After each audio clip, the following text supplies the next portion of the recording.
Well, Al, there's nobody in the room yet. That's a This is our rescheduled one, right? yes. They may be mad at me. Well, we'll see what happens. If Oh, we can always do you always go in order with your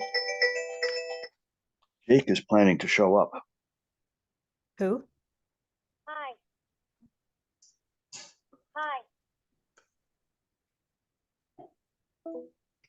Jake Frigo, he's one of our Oh, yeah. mentors. Yeah. I've been trying to recruit him into the leadership team. Yeah. Uh, he'd be very good. And he said, I want to be a mentor for at least a year before I do that. And his 1 year anniversary is up. And you did not forget. Actually, he jumped the gun. It isn't quite his 1 year anniversary yet, I don't think. So he sent me an email, said, hey, can we get together? Nice. So we're on that one. That would be nice. He'd be a very, very nice addition. He's a top-notch individual. He's also been part of some other not-for-profits that would be great experience to bring into our not-for-profit. Oh.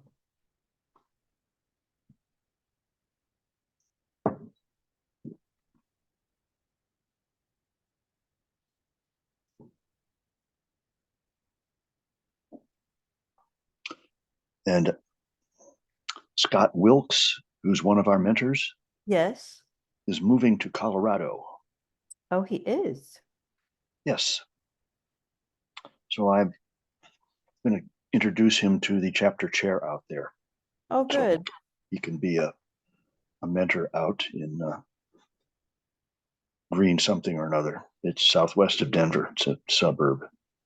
He's got family out there. And Well, that's cool. yeah. Mm-hmm. He's the second Akron mentor to move to Colorado that I know of. Oh, really? Yeah. Um,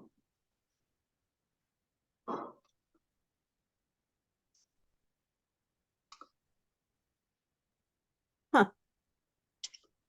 there's a go west young man phenomenon going on here.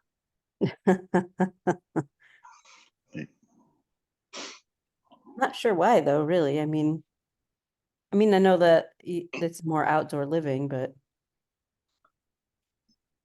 Much more. Years and years and years ago, we did some work for Levi's, the jeans people. oh yeah. And because they sell so many jeans, they knew just about everything about what people were buying: sizes, fits, colors, everything. And one of the interesting phenomena was the port cities, or the beach cities, were the average jean waist size was 2 inches smaller than the inlanders. Really? And Colorado was the exception to that. It was the one state where that was the anomaly. They also were 2 inches shorter or thinner than the inland cities, Oh, the that's large inland cities. Which are interesting phenomena. It just kind of bears out what you'd normally think anyway. huh. Hi, Anna. We haven't started yet, by the way. We're just chit-chatting. Just so you know. We have an attendee. I didn't want her to think that we started without him. No, we did not start without you. We were just talking, Anne. Uh,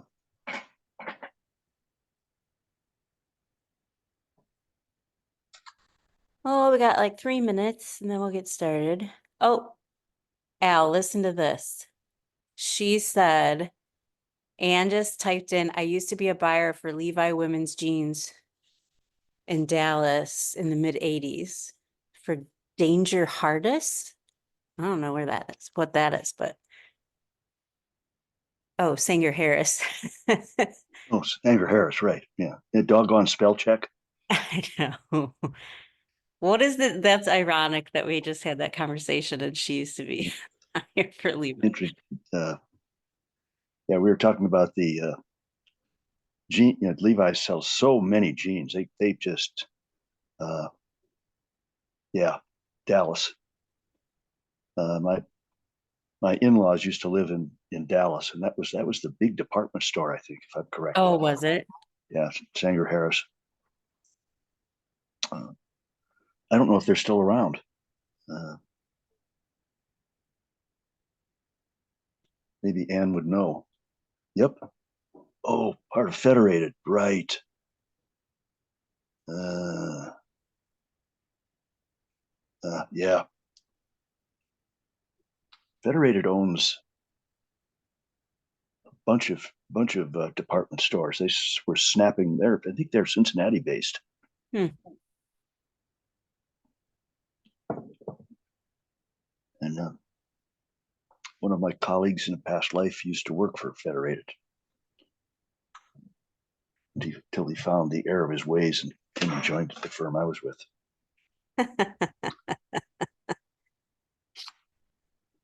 Oh, merged with Foley's, and then they closed too. Okay, right. Department stores got a tough uphill slug these days. Wow. I mean, with what you can buy online, I think any brick and mortar store is going to struggle. So anyway, I think we're about ready to go. It's 10:30, the bewitching hour. It is, and we've So, got a few people joined us now. Good morning, everybody. okay. This is Al Morrison. He's going to be talking about taking the guesswork out of pricing. So you will get this recording later today along with his slides. And I think that's about it. Oh, if you guys have questions or you can raise your hand, you can type it in the chat, or you can do the Q&A. I'll be monitoring all of those, and Al will pause periodically to answer questions. So with that, Al, I you're have up. the ball. You I have the have the ball. ball. Yes, we do encourage questions. We encourage them as you go along. But I will stick around at the end to answer any questions until everybody's questions get answered. So if you want to wait till the end, that's fine. If you want to type them in, raise your hand, do it whenever the mood moves you. So what are you going to talk about this morning? Well, I have to talk about SCORE. And if you've been to one of our other webinars, we always begin talking about SCORE. It's a very short commercial, just so you understand who we are and what we do. So if you've been here before, welcome back. If this is your first time, welcome. We're going to talk about the big picture concepts and then focus on pricing as a strategic marketing tool.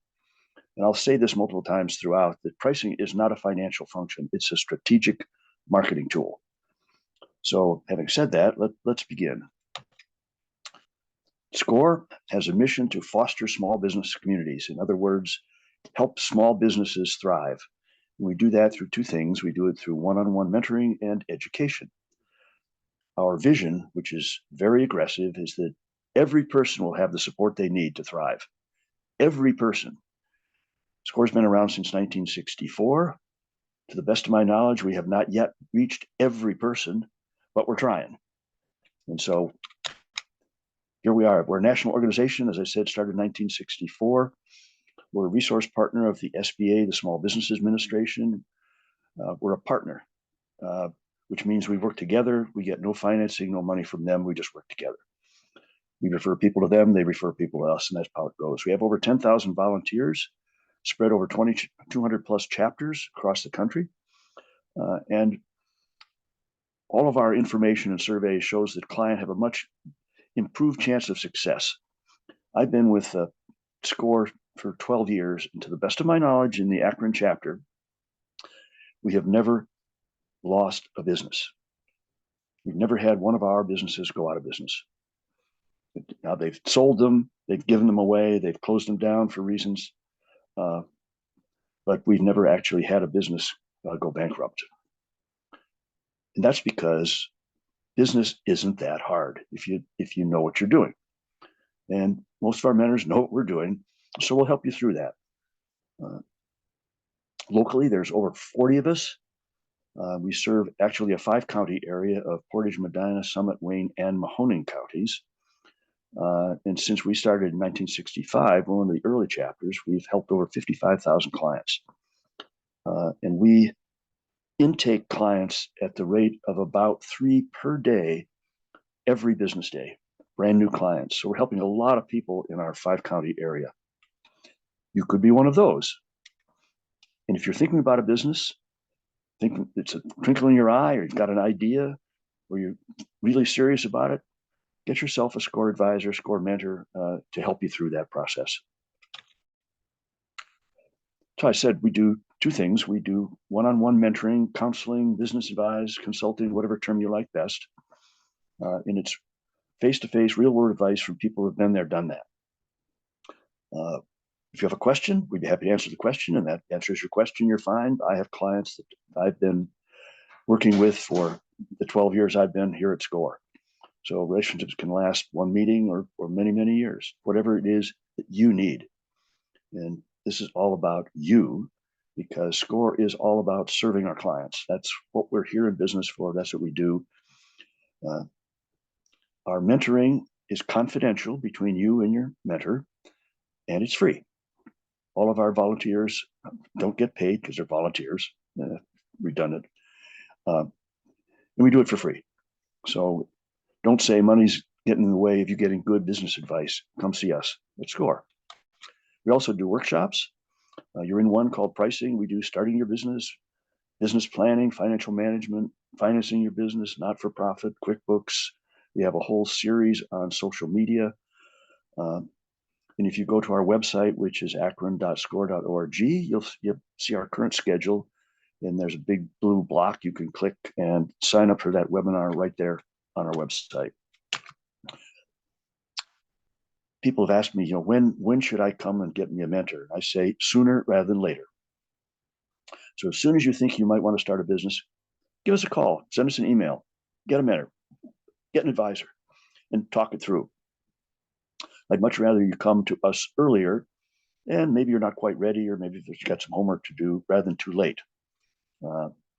After you've got your business up and running, you've bought your building, and you're running out of money, that's almost too late for us to help. So this is how you get a hold of us. You got email, you got phone number, and as Laura said at the beginning, this will be part of your pack that you'll get sometime this afternoon.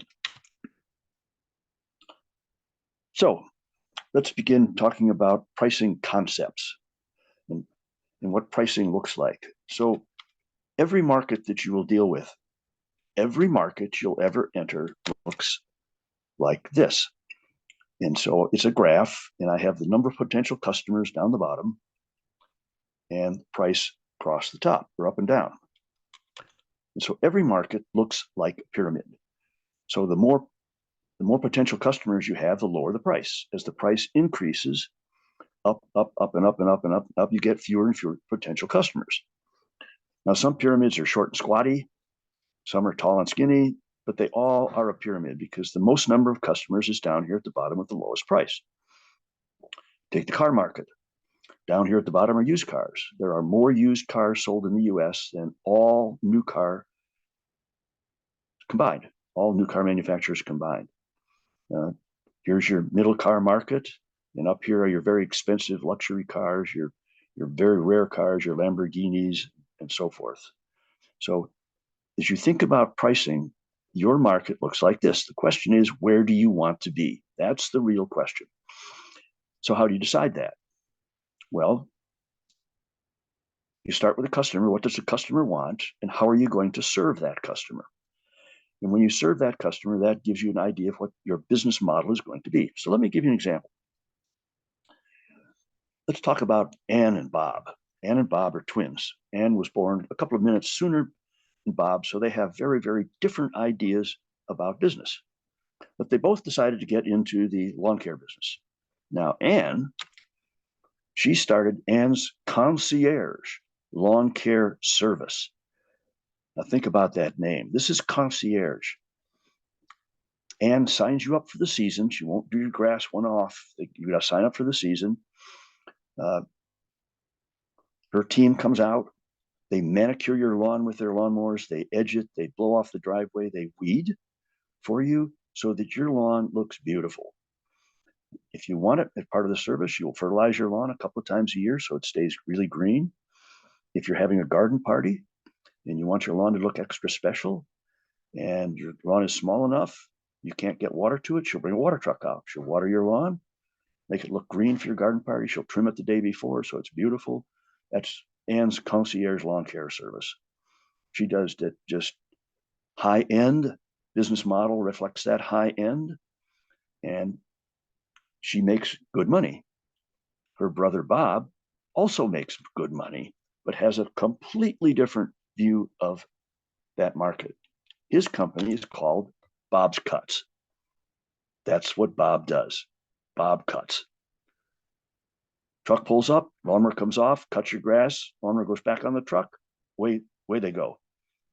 If there's grass in your driveway, not his problem. If you have grass growing on the edge, not his problem. Bob just cuts. Very, very different model. Very different model. Bob is very inexpensive to cut your grass because that's all he does. And if you want your grass cut while you're on holiday, he'll cut it for a couple of weeks.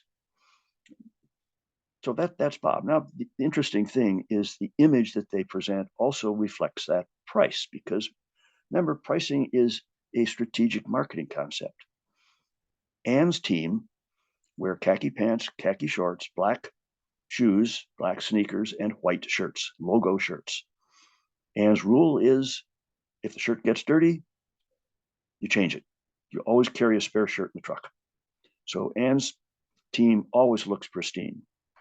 Bob's guys, if they wear a shirt, it might be fresh today, but it might not be. It could be yesterday's shirt or the day before.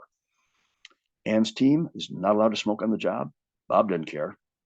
If you want to smoke, great. If they throw the cigarettes butts in your lawn, Bob doesn't care because Bob just cuts your grass. That's all he does.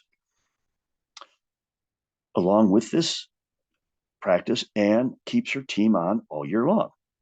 So in the wintertime, when they're not cutting grass, they're repairing the lawnmowers. They're tearing them down, they're rebuilding them, they're painting them, they're cleaning them, they're shining them. So in the spring, when it's time to cut grass, Ann's lawnmowers start right up, off they go, start to work on lawns. Bob lays his team off every year. So there's nobody working for Bob over the winter. They don't touch the lawnmowers until spring. Bob hires a brand new crew in the spring. Now this crew's got to figure out how to get the lawnmower started, and some do, some don't. But it's a very different business model. So you think about that in the big box retailing. Down at the bottom, you find them, mass retailers that just sell everything at a low price. Then you've got your more specialty retailers up here. Maybe your Neiman Marcus is up towards the top. So it's a very different product, very different pricing model, very different service. Everything's very different, and everything has a place in the world. For me, when my children were young, and I wanted sneakers for them, I'd go right down to the bottom of the pyramid. I want cheap sneakers for my kids. They're boys. If they didn't tear them up, if they didn't outgrow them, one of my boys would actually lose one. I have no idea how you lose one sneaker, but he did. So if they don't outgrow them, they don't tear them up, they don't lose them, they're only good for maybe 3, 4, 5 months, 6 months anyway. But I don't care because they're certainly going to outgrow them for sure. So I buy cheap. Now, when I buy sneakers, I come up to the top because I want good cushioning because I worry about my knees. I'm only going to buy one pair and they're going to last me 10, 15 years. I want good cushioning. I want them solid. I want them to last. And I'll pay, $100, $150, $200 for a great pair of sneakers because I'm going to hike in them, walk in them, run in them. And I need that top quality sneaker. So the question again is, where should you be? And that's a decision that only you can make. A rule of thumb is you can only be in one place. You can't be at the high end and the low end because you confuse the market with who you are. So your brand has to be one place or the other. You can have multiple brands and be in multiple places, but you can't have the same brand be in more than one place. Remember, this is a strategic decision you're making. This is not a financial decision. This is strategic. So, for example, Anne wants a gated community with very well-to-do, wealthy individuals. Bob is looking at maybe low-end developments with house after house after house after house after house, so you can get in, cut, get out quick. Very different business models. So think about this for a minute. How many brands do you know of that Coca-Cola markets? And people say 3, 4, 5, 6, 7. I've even had people get as high as 12. Actually, Coca-Cola owns more than 100 brands. And that's strategic in their mind that you do not know that they own those other brands. Why is that? Well, I'm a Diet Coke drinker. I have never paid more than about $1.50 for a bottle or a can of Diet Coke. You go to the ballpark, that's something else. You go to a special event, that's something else. But I mean, at retail, I've never paid more than $1, $1.25, $1.50 for a can of Coke, Diet Coke. Coke makes has a line of water, high-end water that they sell for $5. Now, I'm here to tell you, I would never, ever pay $5 for a can of Coke water. How's that any different than my Diet Coke? So by keeping that brand a secret, they can charge $5 for a bottle of water, and you'd never know it was the Coke brand. So you can be in more place than once, but not with the same brand. So keep that in mind, because everything we're going to talk about is based on the concept of pricing being strategic. It's a strategic tool for you, right? Write that down. That's important. Pricing is a strategic marketing tool. Okay. If you look at all the things that go into marketing, the price you charge, who you have, the place it is, the product, how you promote it. In a survey we did recently, owners and managers didn't really have a clear view of what their pricing policy should be. And I will tell you, I've worked for lots and lots of small businesses, and a small business just starting up, never have I ever seen in my 12 years a small business overprice their product. They always underprice it, always. Now, if you get yourself a score advisor, that score advisor won't let you underprice it, because underpricing it means less profit for you, a lot more hard work to get less profit. So you need to price your product properly. And if you take nothing away other than price is a strategic tool, take away the concept that price and value are interchangeable concepts. People pay for the value that they get. My kids' sneakers, right? I know they're cheap. I know they're not going to last long, because I know my kids are going to outgrow them, lose them, tear them up, destroy them somehow. So I don't want to pay very much. And I know I'm getting very low value sneakers, but then I have a low price, and I'm fine with that.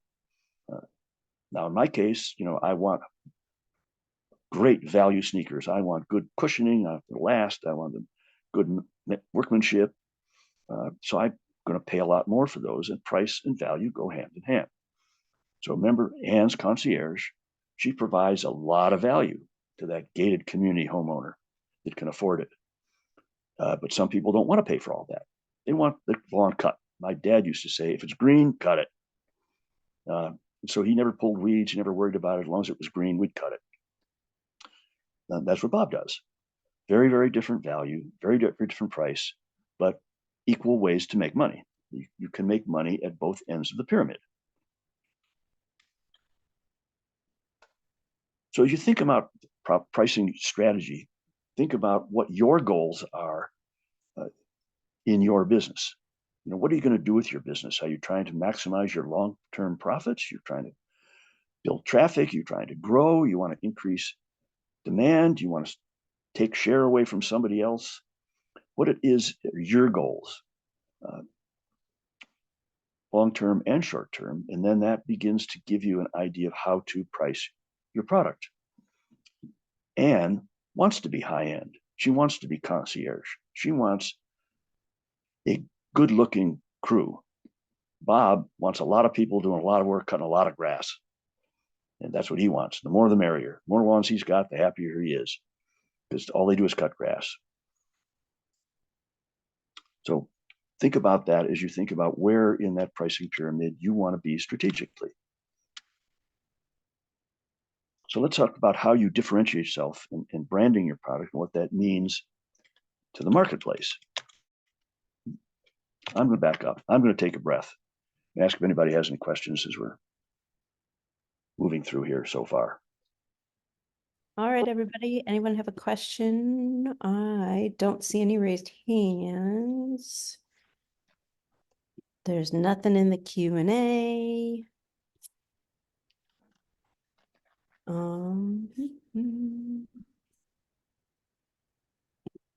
I don't see anything now.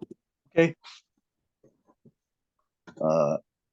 I could assume I'm really that good, but I know I'm not that good. So I'm sure somebody must have a question. So think about your questions and bring it on. So our next topic is differentiation in branding. Differentiation is a critical strategic decision that you make. How are you going to be different from everybody else? And again, how are you going to add value or take value away, depending where you are, to be different from your competitors? So you want to look at what they're doing and said, what can I do that's either better or faster or cheaper? And in the real world, you can only have two of the three. You can't be better, higher quality. You can't be faster to market, and you can't be cheaper. You can't have all three. Something's got to give.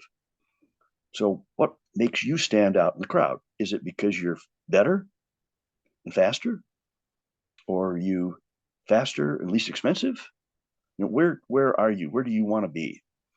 And Bob knows exactly where he wants to be. He wants to be at the low end, and he just cuts. Anne knows exactly where she wants to be. She's much better in quality, but she's not cheaper. All right. So ask yourself, what is the one or two things that would have your customers buy from you rather than your competitors? And again, that's a strategic question. So pricing and differentiation are strategic questions that you want to be asking yourself. Your brand, which is the name, the image, and also your reputation. I like to think of brand as a promise. The brand makes you a promise that you'll get what you want the same time, first time, second time, third time, last time, every time you get that very same product. That's the brand promise.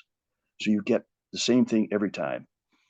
I know for a fact, because I've experienced it, you can go to a McDonald's store anywhere in the world, and the French fries taste the same as they do in Akron, Ohio, Cleveland, Ohio, Youngstown, Ohio. And that's their brand promise. If you want a French fry that tastes like home and you're somewhere in a foreign country, it's that brand promise that French fry will taste exactly the same. So as you think about your products, think about what that promise is. And Anne promises your lawn will look beautiful. Bob promises it'll get cut. And if it's green, he cuts it. So that's very, very different brand promises, very, very different product business models, very, very different strategic pricing.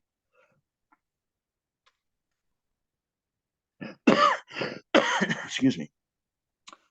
So let's talk about break even, what that means to your pricing. Break even is the point at where you've paid all of your expenses, all of your fixed expenses. So let's talk about Al's landscaping company. It costs Al $1,000 a month to pay his insurance, to pay the lease on his truck, to pay for the money he borrowed to buy his lawnmowers, and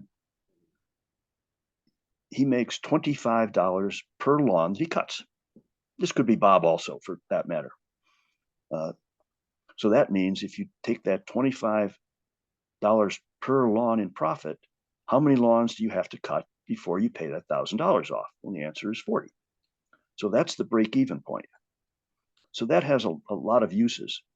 And once you know that number, then at the 41st lawn, he starts putting money back into his pocket. So that's that break-even point right there where you go from a loss to a profit.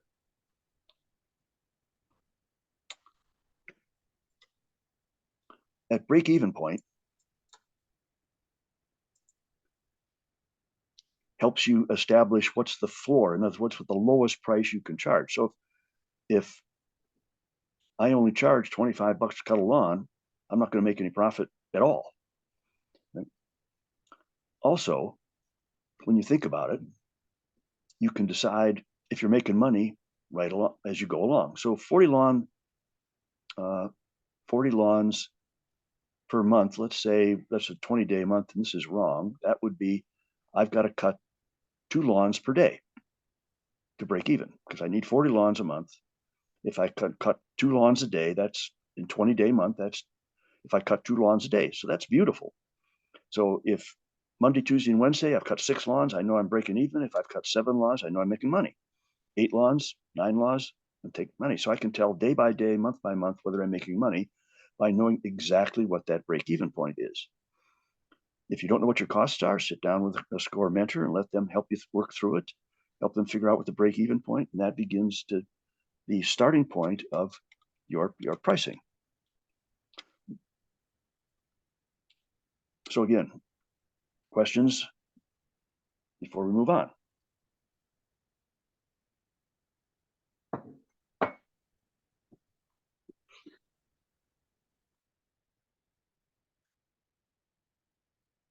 All right.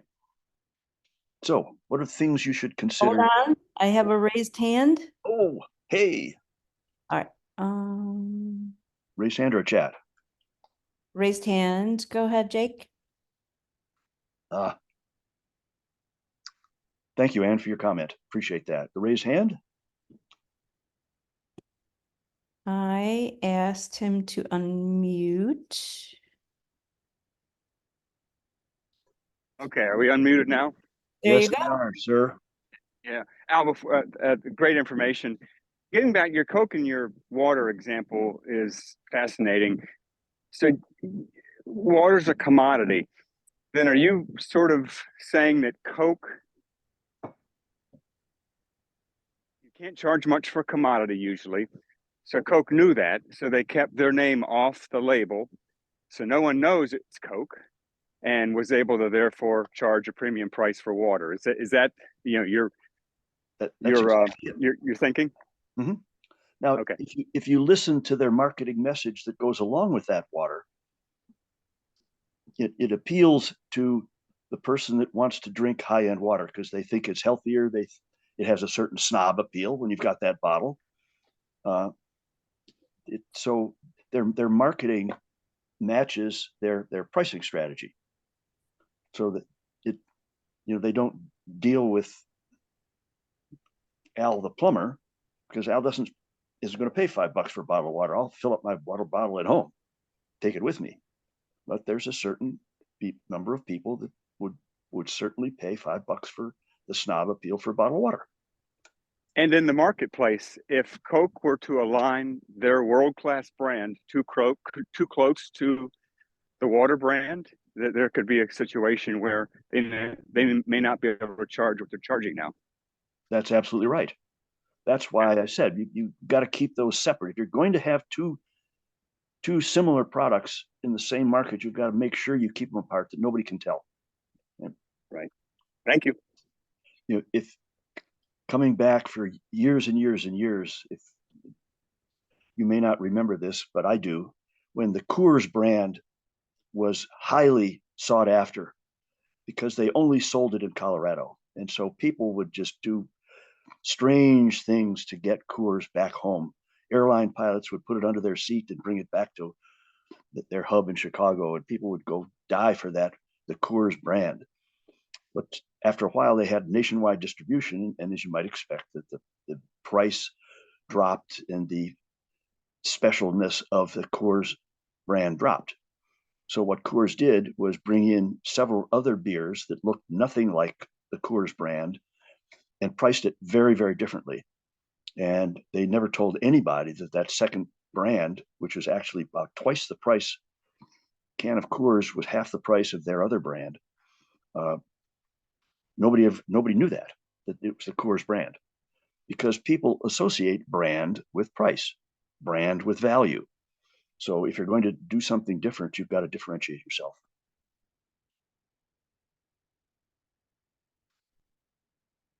All right, Al, we do have a question. Jeanette asked, what are the best ways to collect competitor pricing? How do you address a client that has a budget constraint below your pricing? You don't sell to them.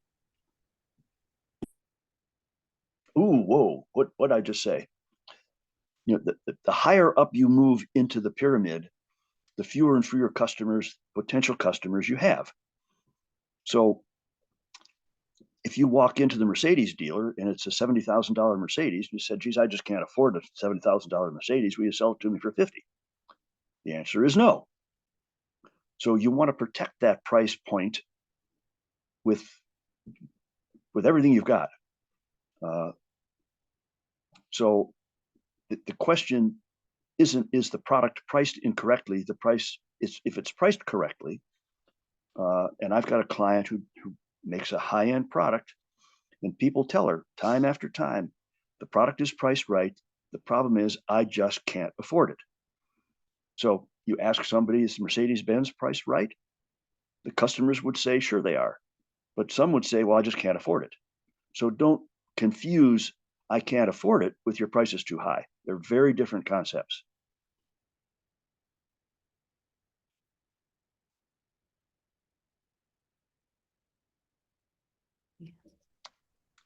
Okay. Thank you for your comment on separate brands. So let me come back and answer your question a little differently. I philosophically am against discounting. If your price is a strategic marketing placement, discounting it sends a message to the marketplace that you don't value it as much as you think you did. There was a product that I got a lot of ads on my tablet for over the Christmas holidays, and it was 55% off retail price. Think about that. 55% off retail price. So you mean you were charging me 55% too much? Or you don't think it's worth that much? Tell me what that message sends to your customers. So, number one, don't confuse affordability with the wrong price, because remember, as you go higher on the pyramid, there are fewer and fewer customers. And as you get higher and higher, the people below that price point will tell you it's too expensive for me. Don't confuse it's too expensive for me with it's priced right for the right customer. Don't confuse the two. And when you discount, all that does is train your customer. They don't have to pay full price. And so they wait for you to discount it. Think about the new car market. Nobody pays full dealer price, sticker price for a new car. Nobody does, because the whole industry has taught us we don't have to pay full price. Then we've got to haggle. Some people love to haggle. Some people hate to haggle. So for the people that hate to haggle, we've taken what should be a fun experience of buying a new car. Doggone, I'm buying a brand new car, the way it smells and rides and handles, and turns it into, oh man, I got to go and haggle. And if I don't, I'm going to get overcharged. Again, that, in my opinion, is the wrong message to your customer. And if you're starting out, start out with, this is my price. And if you can't afford it, I'm really sorry, but I'm not going to discount it. We've been discussing pricing as a consulting service versus a retail service. Professional services are more difficult to price because they're more difficult to value. Let me take that one offline because it's a little longer conversation. But the same principles hold true in professional services you pay for value. And I'm not going to pay for value I'm not going to receive. So price and value, same concept, whether you're selling products or services, whether you're selling retail, wholesale, wherever you're selling, it's the same rules apply. So deciding on your price, I think I've got the questions answered. Yep.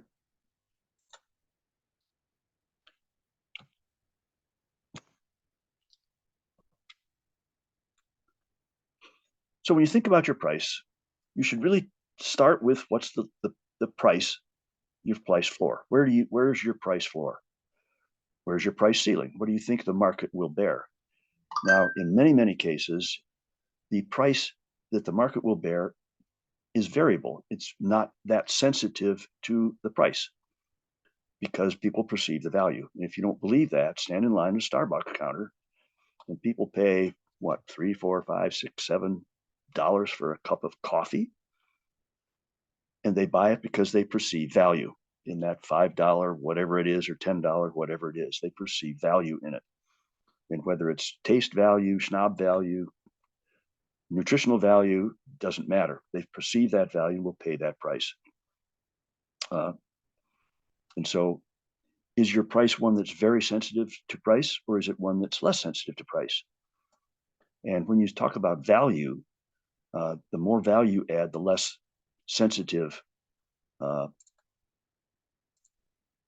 people are to price.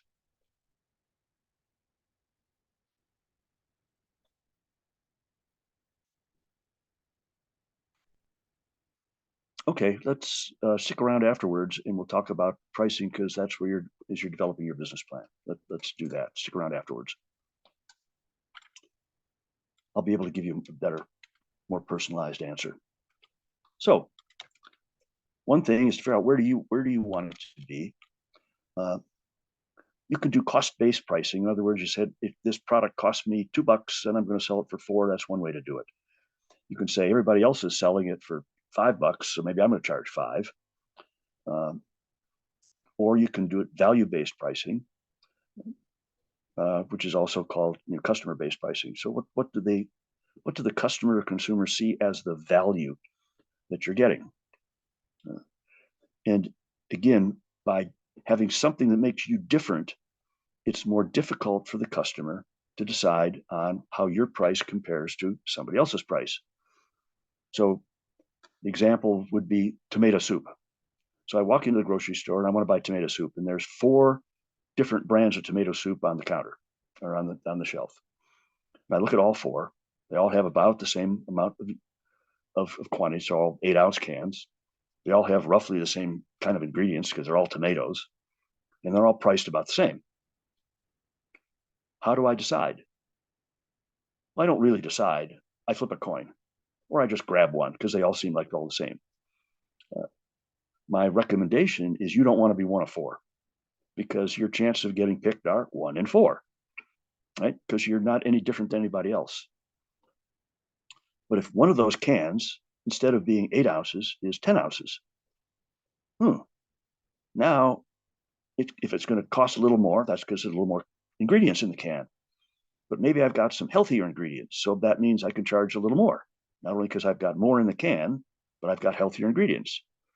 So because the customer looks at that and they say, ooh, I perceive value in more quantity. I perceive value in healthier ingredients. So therefore, if you're going to charge me a little more, I'm going to pay a little more. Some won't, but some will. So that's how differentiation helps you establish a higher price level. Or if you have a smaller can and you price it less, because maybe it's, I don't know who's buying less than 8 ounces, but maybe somebody would, and if your can is 4 ounces and it's half the price, maybe I'll buy it. So that's ways of looking at pricing.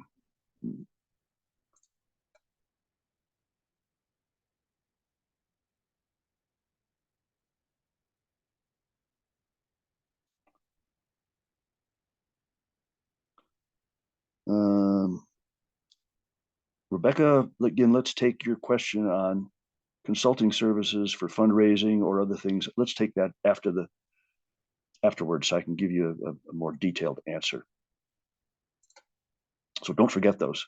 She actually, it says that she's gonna be jumping off the webinar. So I'm gonna hook her up with you through Score. Perfect. Okay. That's perfect.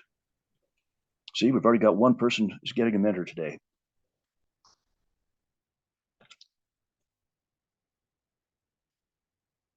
So in thinking about your pricing strategy, because remember, price is a strategic decision, a lot of things you can think about. You could say, okay, I want to get into the market. I'm the new guy on the block. I want to get into the market. And so I'm going to price my product a little lower in order to get into the market.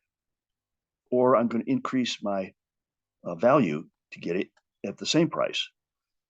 Skim pricing, this concept is if a new product comes into the market, a brand new product that's never been there, you start by pricing it very high. So you skim the top of the pyramid, then you move down and skim the next layer and skim the next layer. You keep on going down. And when Polaroid cameras, the picture in a minute, you click the button, the picture would slide out of the bottom of the camera, and lo and behold, in a minute you'd have a picture. People just thought that was the greatest thing in the world and paid lots and lots of money for the very first Polaroid cameras. As they got more and more pervasive, the price came down and more people bought them. You can think about pricing that follows the leader. So whatever the leaders are doing, you're just a little bit underneath them.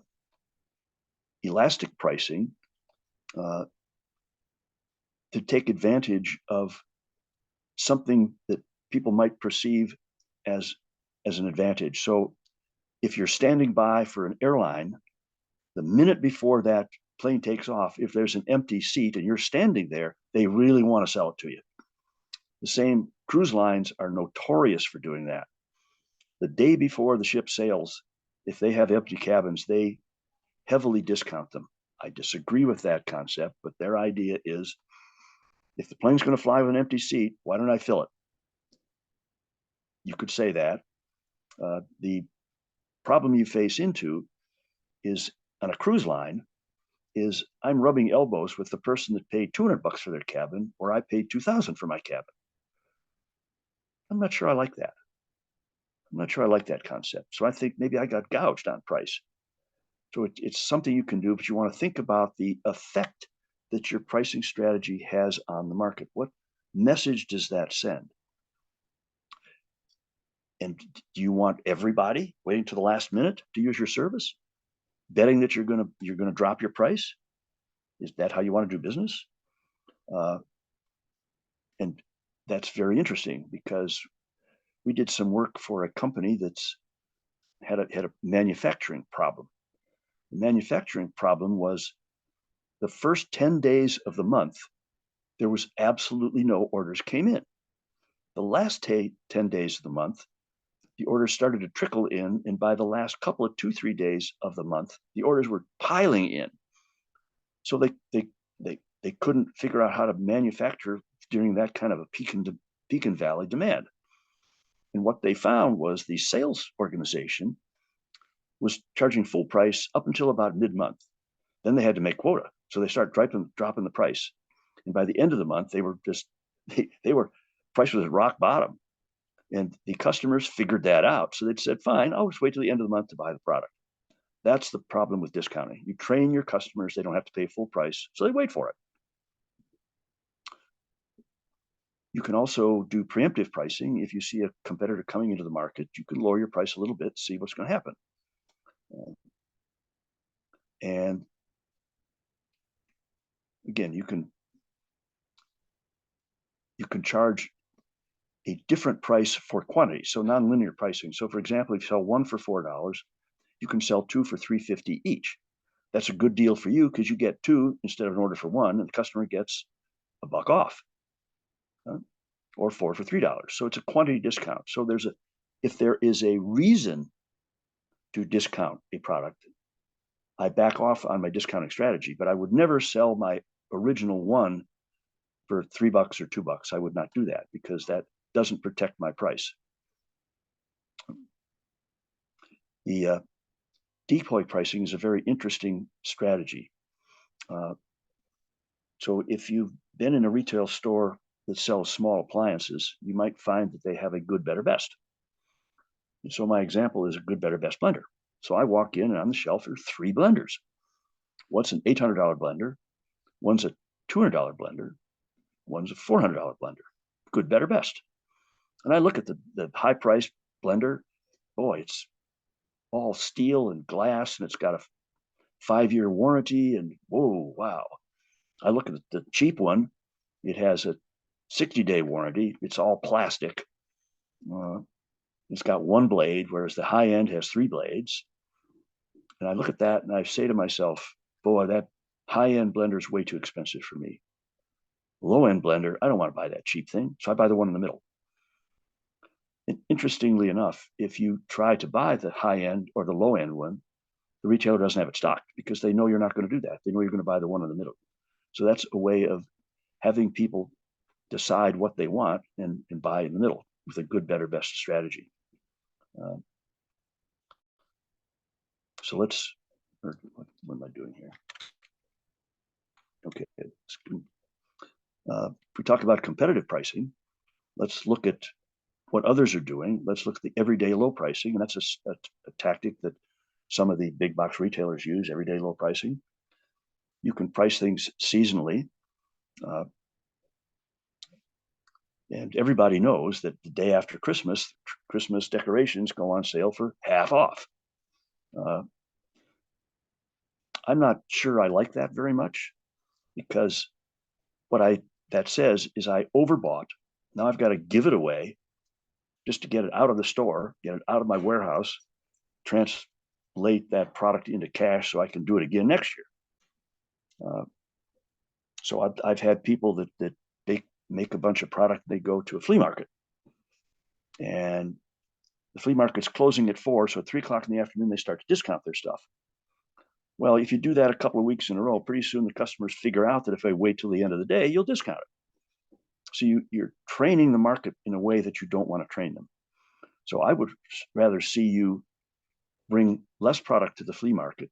I'd like to see you sell it out. And at 3 o'clock, you're empty.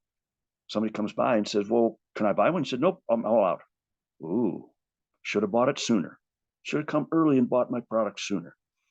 I like that message to my potential customers, that you should have come sooner and bought it at full price, as opposed to, if you wait long enough, I'll discount it.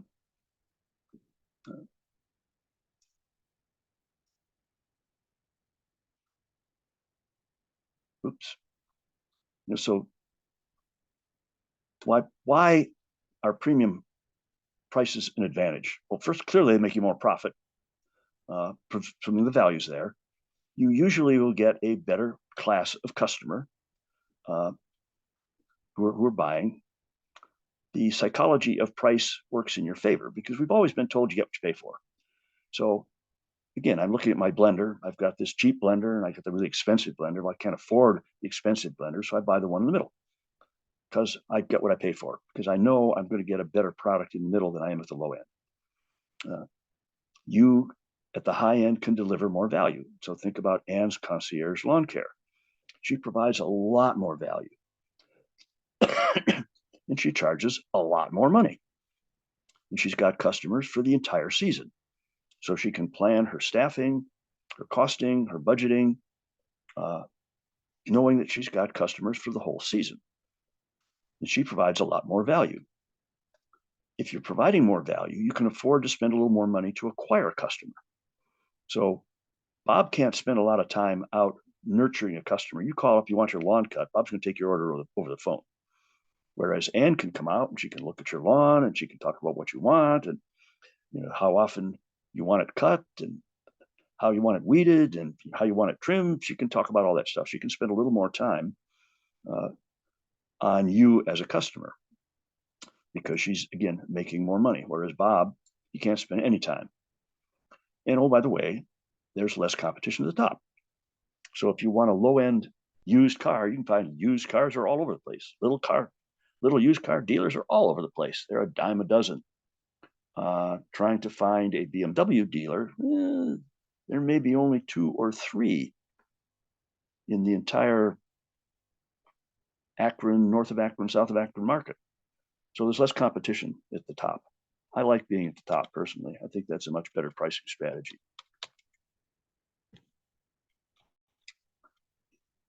So last but not least, pricing do's and don'ts.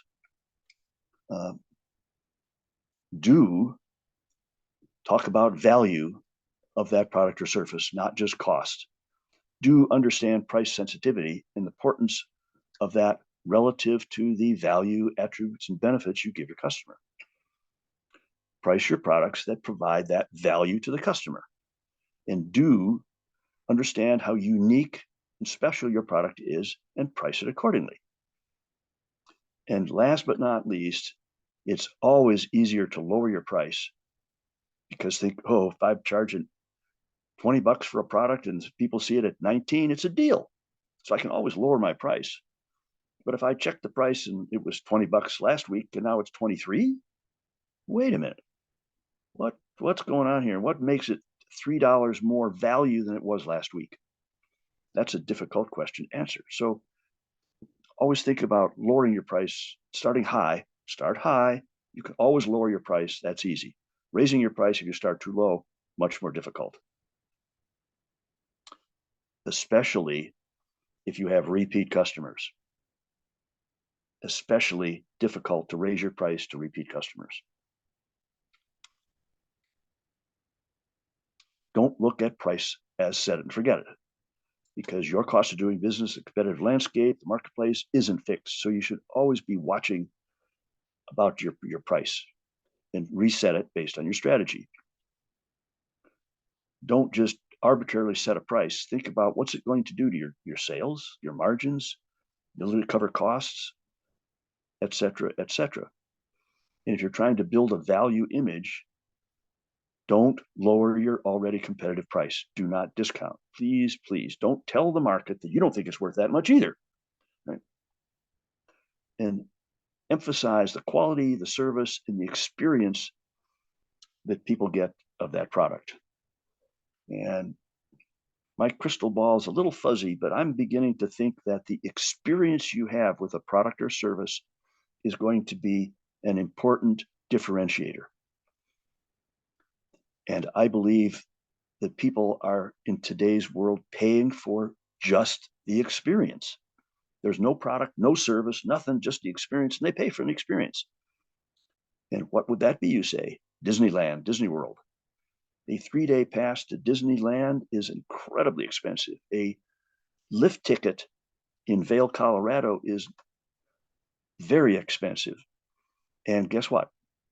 Once you get off the slopes at 4 o'clock, you have no product, no service. You take nothing with you. If you're unlucky, you might take a broken leg, but you don't take anything with you. The same thing when you go to Disney World, you don't leave with anything. If you want Mickey Mouse ears, you pay for the ears. So the experience is what you're paying for. So think about the experience that goes along with your product or service. And so having said that, I'm done. I'm going to open the floor to questions, and I'll take the easy ones first, whatever that means. Then I'll come back to a couple of those tougher ones. So if you'd like to stay, you're welcome to stay. If you'd like to go, you're welcome to go. You won't hurt my feelings at all. All right, everybody, go ahead, read out your questions. I don't see any raised hands at the moment.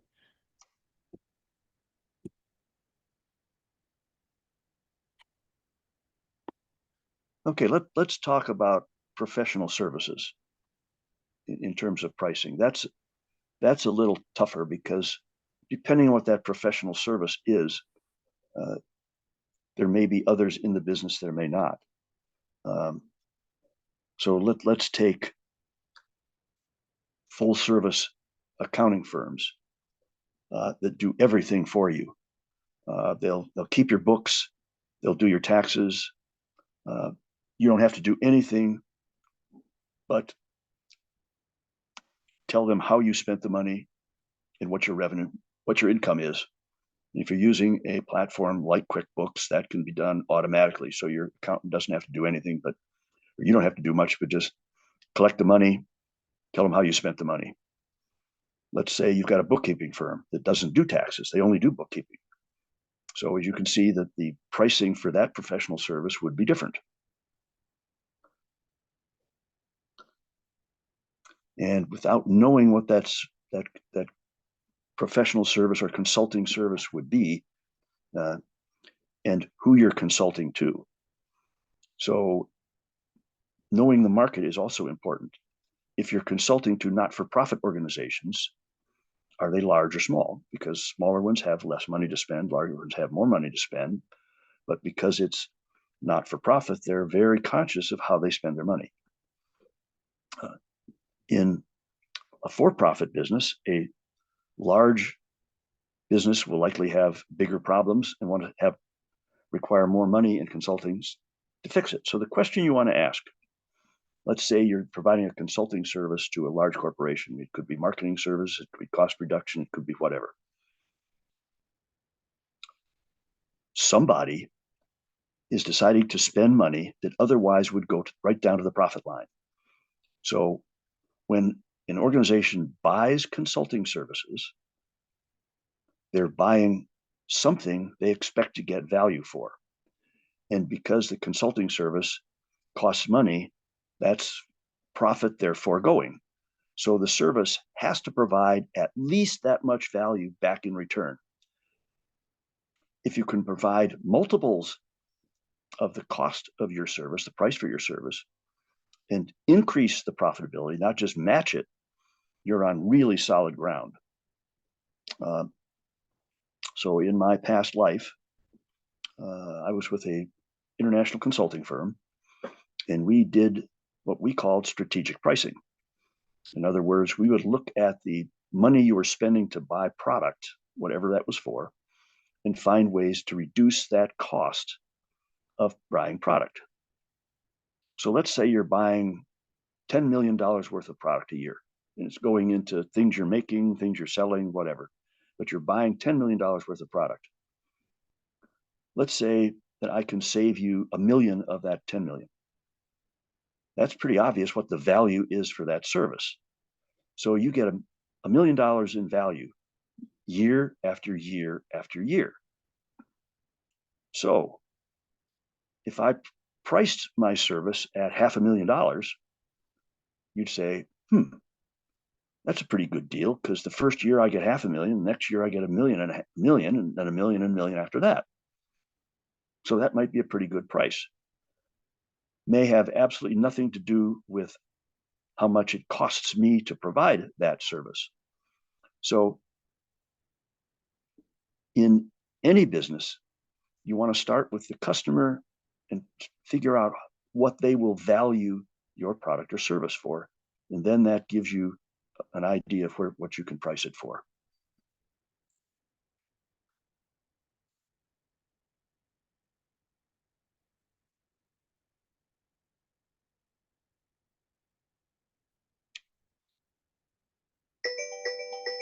Oh, dear Al, you're a busy man today. Do we have another question, or am I think we are all caught up. okay?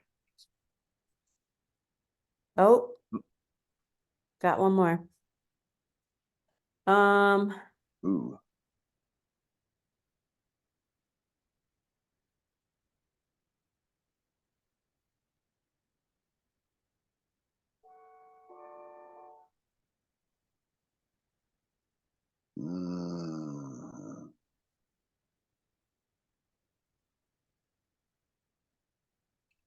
What are you thinking? Do you want to do a one-on-one conversation with her, or Anne? I would prefer to do that. I think. Can you Yep. you set that up for us? I sure can. Okay. I think that's a very specific question. So I'd like to be able to spend some time with you, and we may have to talk about some things that because when we do our one-on-one, we always promise confidentiality. I think I said that earlier. So I'd rather, if we do talk about somebody's business in particular, I'd rather do that one-on-one rather than in a group setting. All right. Okay. Okay, everybody, thank you for joining us today. Again, I will be sending out the slides and the recording to you later today. You have the slides? I do not. Okay. Uh, I will Maybe. send them to you at the end of this. Okay. Okay. All right, everybody, thank you for joining us. Thanks, everybody. Bye-bye. Bye.